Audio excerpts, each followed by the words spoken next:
The Ballad of the Low-Value Woman by J.B. Harris. A man that thought me as beautiful before I opened my mouth asked me, "What do you bring to the table?"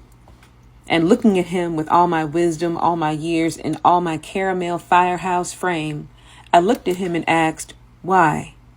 I asked, why is it I need to bring anything into a space I made, where you are a guest in?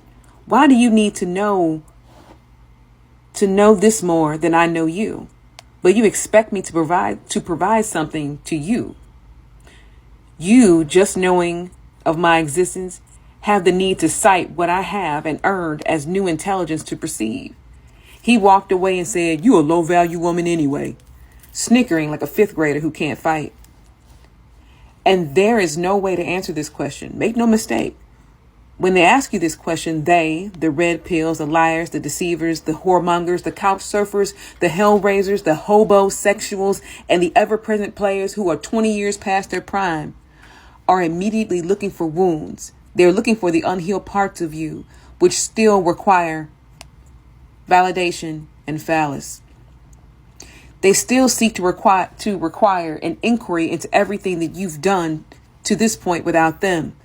The presumption is that you are still so broken on the inside of you, from the father that left and the daddy who died to the man who lied and whom you gave everything to, including your body.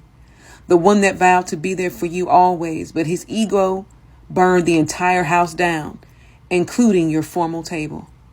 They want to inquire how you were able to build yourself back up, how you were able to finish the degrees, raise the children, bury the dead, and still look like you have not been through what you have.